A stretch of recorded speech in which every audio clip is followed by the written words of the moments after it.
Mexican fighters have always been distinguished by character and will. Therefore, the number of outstanding boxers from this Latin American country is simply colossal.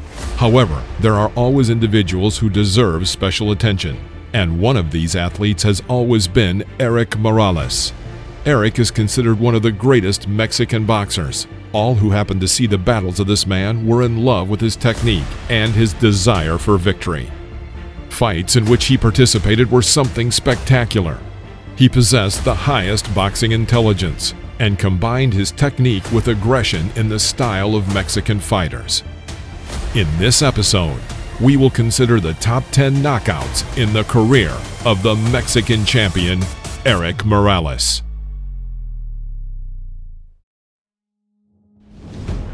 Erik Morales versus Alberto Martinez.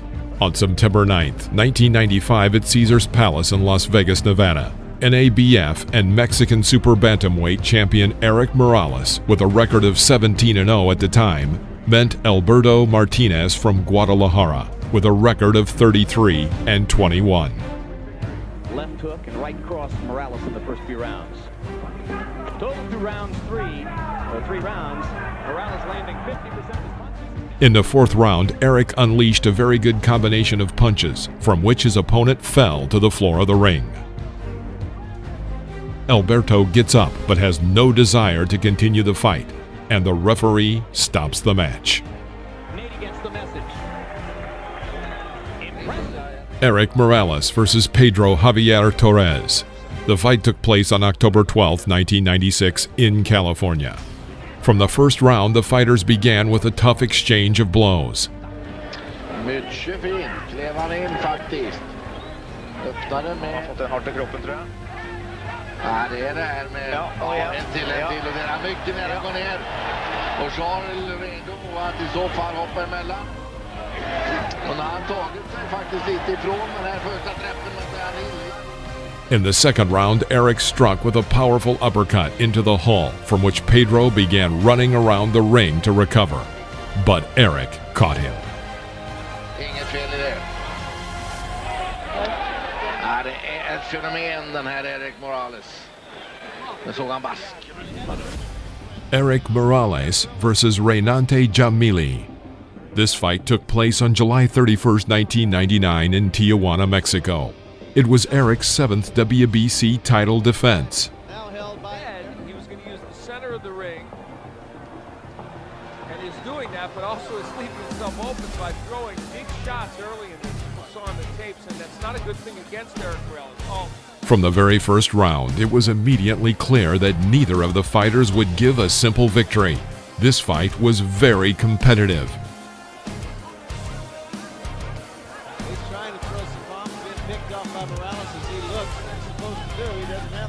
In the sixth round, Jamili missed too many hits, and at the end of the round, Erik struck several excellent combinations, from which his opponent falls on the floor of the ring. It was a knockout. That's the right hand. The referee is counting, and they're going to end the fight. And the hometown hero. Erik Morales versus Guti Espadas Jr. Fight number 2. On October 4, 2003, a duel took place in Los Angeles in the Sports Palace Staples Center. Morales and Espadas had already met in the boxing ring on February 17, 2001 in Las Vegas, where Erik celebrated the victory with a unanimous decision. Although 2 years had already passed since then, Espadas still believed that he should have won the first fight. Big weight difference. I mean, he's Chavez. He got caught there. Yeah. Guti caught him there with them looping hands, overhands. He's an awkward fighter. He's awkward. Yeah. Oh, he got hit on the chin with a short right there. Good. The end of this rematch battle came in the third round, as Erik was faster than his opponent. At the end of the round, in an exchange of blows, Erik struck with the right cross, from which his opponent falls to the floor. I don't know if he's getting up. I don't think he's got up. Lightning fast. Put on a clinic. Footwork. That's it. Then when he had the opening. Erik Morales versus Kevin Kelly. In September 2000, a fight was held for the interim WBC featherweight title between Erik Morales and Kevin Kelly.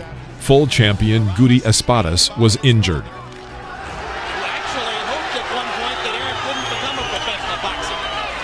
Then he matched him with tough. Prevented Morales from being so effective with the round. Hard left hand by Morales knocks Kevin Kelly's chin up in the air. Kevin guarding and going down. In the middle of the fifth round, Morales pressed his opponent to the ropes and made a tough combination. Boom, boom, boom, boom. Then the Mexican threw a right cross into the body, then a left jab into the head, and a right hook into the jaw. Kelly fell to the floor. He rose at the count of 7. Morales tried to finish off the enemy, but to no avail. Kelly was able to get away. His head is clear. I just think that body punch took the wind out of him, and whether it was voluntary or not, it was wise for him to go down. Oh, there's a big right hand. Yes. Kevin takes that one pretty well. Comes back. In the middle of the 7th round, the Mexican began striking the jaw of his enemy with hooks. Kelly stumbled and eventually collapsed onto the canvas. He rose on the count of 9. And determination. To the surface. Are you willing to die, Bryce? Yeah. Well, you know, he was hit with the... Morales rushed to finish him off. The American began to escape. He pressed himself against the ropes and began to take blows at the block. There it goes.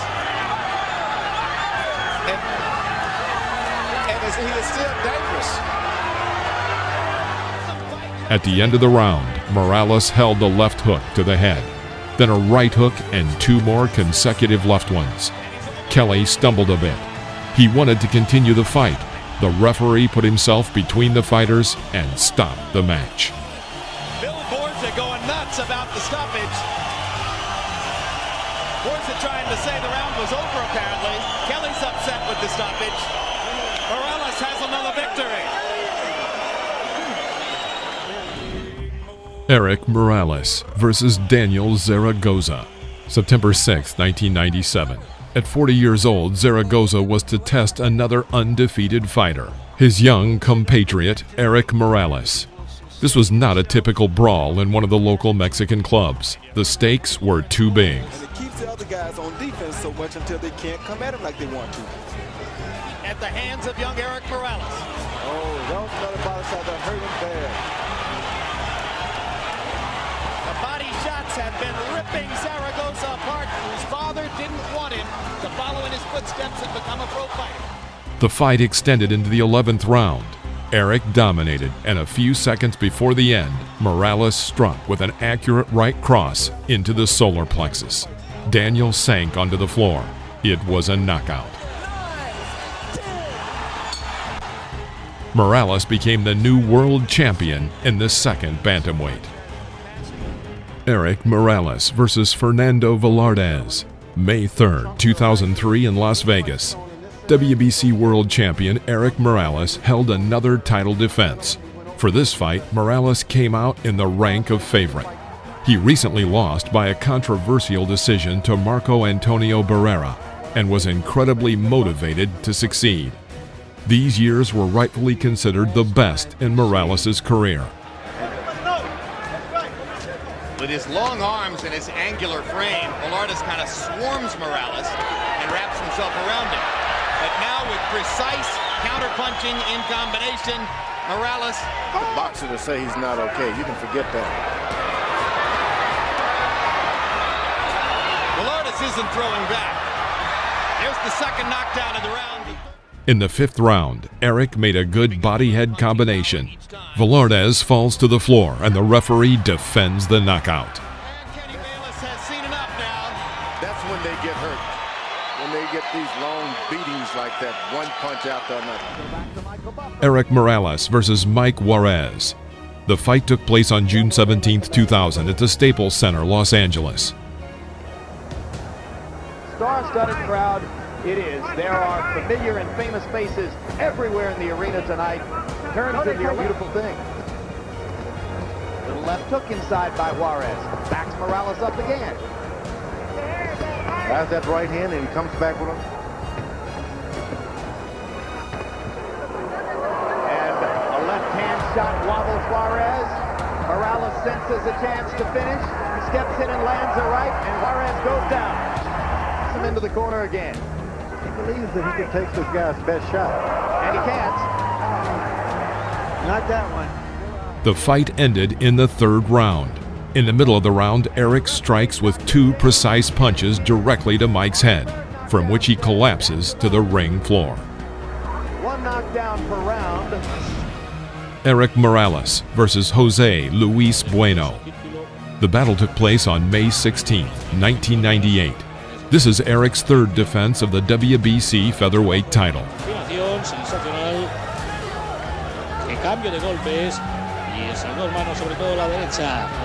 The fight lasted only 2 rounds, but during this time, Jose fell twice to the floor.